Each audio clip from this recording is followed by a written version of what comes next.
and welcome back. This is video number 5. We are totally just kicking butt. Way to go. This is Stephen Cox. I'm the founder of Take Lessons and your host, and you are taking the course Measure Your Marketing. The objective of this course is to supply you with the skills that you need in order to determine how and where you should be spending your marketing dollars.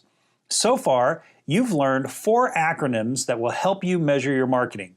They include CAC, LTV, ROAS, and EPH. We then went in depth on examples to help you understand and calculate customer acquisition cost, your CAC, your LTV, lifetime value. And now let's jump into session number 5, Understanding ROAS. And at the end of this lecture, you're going to know how to calculate your ROAS, why it's important, and you're also going to see examples of how to do this. So let's go ahead and get started. So first, what is ROAS again? ROAS stands for Return on Ad Spend. ROAS measures gross revenue generated for every dollar spent on advertising. In other words, it lets you see how much revenue that you're generating for each dollar you put towards advertising. Pretty cool, right?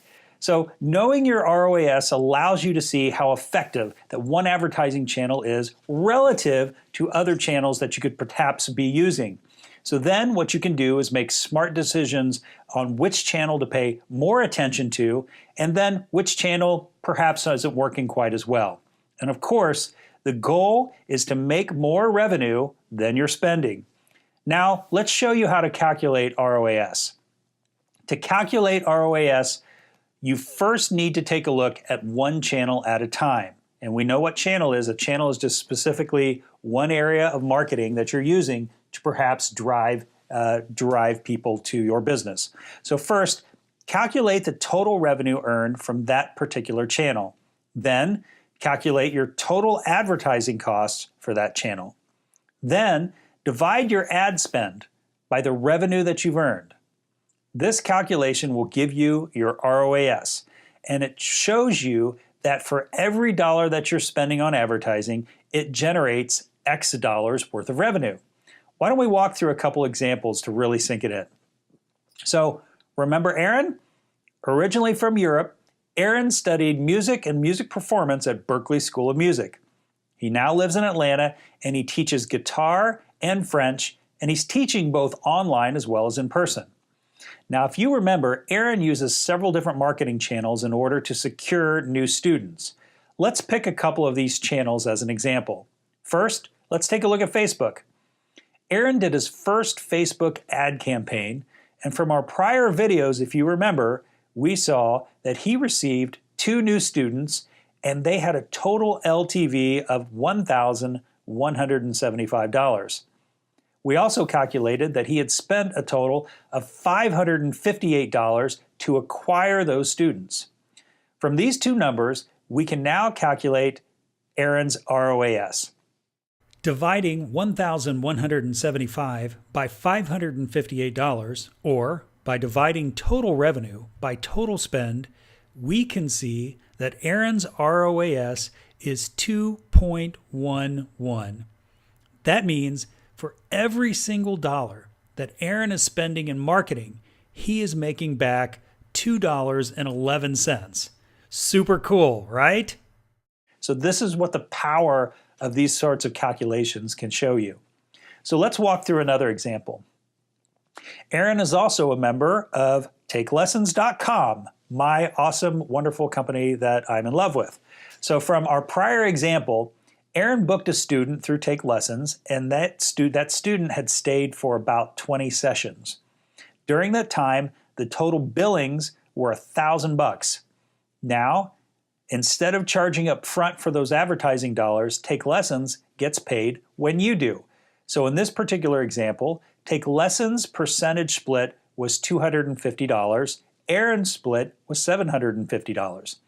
Using these numbers, we can see and calculate Erin's ROAS for this channel. How would we do that? Well, we divide the $1,000 by $250, Or you divide the total revenue by the total spend, and we can see that Erin's ROAS is 4.0. That means Erin made $4 back for each dollar he spent. And of course, because of our innovative model here at Take Lessons, what's super cool about this is Erin didn't even have to put the money up front. So there's no risk on his end of buying advertising up front with no return. Instead, Take Lessons shares a percentage of the session price, thus guaranteeing that Erin will always have a positive and profitable ROAS. That's super, super cool. That's why we built that model that way. All right, so what can we conclude? Now, does this mean Erin should quit using Facebook and do more Take Lessons? Well, not necessarily. Remember that both of these channels give a positive return on ad spend. That's the most important part. So it really depends first on how much time Erin has to manage multiple channels. Now, if you can only pick one, you go with the one that gives you the best return. In this case, Erin can do both. Perfect. He should use both channels. And second thing, it also matters how much advertising or capital that you have to put in place for advertising bets. So if you've only got a little bit of capital, you want to be a little bit more cautious.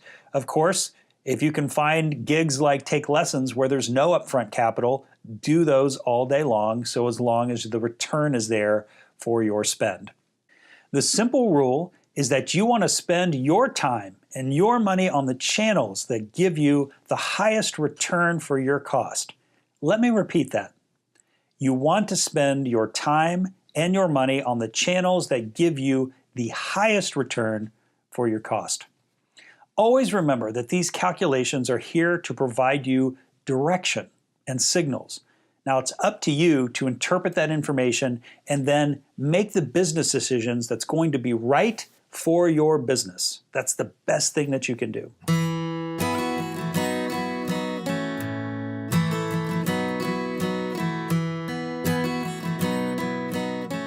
Okay, so let's summarize what we learned today about ROAS. ROAS stands for Return on Ad Spend, and it measures gross revenue generated for every dollar spent on advertising. In other words, ROAS lets you see how much revenue that you're generating for each dollar that you put towards advertising. Knowing your ROAS allows you to see how effective one advertising channel is relative to the other channels. Then, once you have that information, you can make very smart business decisions on which channel to pay more attention to and which channels that just simply aren't working as well.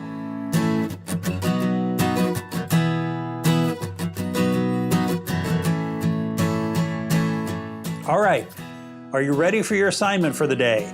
Are you ready? Drum roll, please. It is a pop quiz, yes. So go ahead, grab your phone, your paper, your calculator, whatever that you're using. I'll wait for a minute. All right, we are going to calculate your ROAS for two example channels. Here's your first channel. Let's say you spent $50 to exhibit at a local elementary school. You spent an hour of your time there, so you also had the cost of your time, which was, in this case, $55 an hour. So from that exhibit, you got a new family with 2 new kids. And over the year, sessions with those 2 children produced $480 in gross revenue. What is your ROAS? Go ahead and calculate it. I'll wait. All right, have you gotten your answer yet? Well, why don't we calculate it together? Now we know ROAS is calculated by dividing the total gross revenue by the ad cost. So your total gross revenue was $480, and your total cost was $50 for the exhibit, and another $55 for an hour of your time, for a total cost of $105. From here, we divide $480 by 105 for a ROAS return of 4.57. What does that mean? That means you earned $4.57 for every dollar that you put towards this channel. Great work. Do that deal all day long. It makes total sense to do. Okay, let's do one more. So let's say over the course of the year, you spent $100 a month, or $1,200 for the year, on Google AdWords. Now during the year, you got 3 new students that generated a total of $1,950 over the year. What is the ROAS for the Google AdWords channel? Go ahead and calculate it. I'll wait. All right, do you have your answer?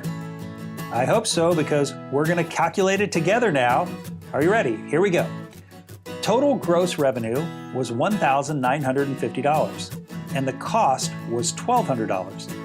So divide $1,950 by the $1,200, and you get an ROAS of 1.63. That means this instructor earned $1.63 for each $1 in associated marketing costs. Great work. Good job. Guys, you're rocking and rolling. Do you feel empowered? This is amazing, amazing sort of calculations that you're going to be able to use in your business. And the goal for you is to first ensure that you're making more than you are spending. Second, what this does is it allows you to compare multiple channels and see which one of those channels are going to give you the greatest return for your dollar. Then you can maximize the higher producing channels. Remember, the takeaway is to spend more of your advertising dollars on the marketing channels that give you simply the highest return.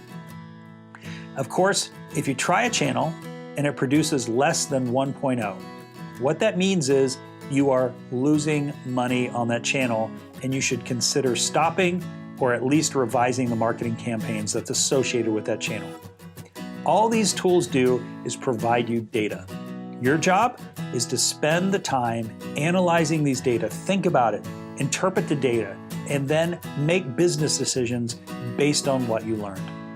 Now, to make it easier for you, I've created the ROAS cheat sheet that you're going to be able to use.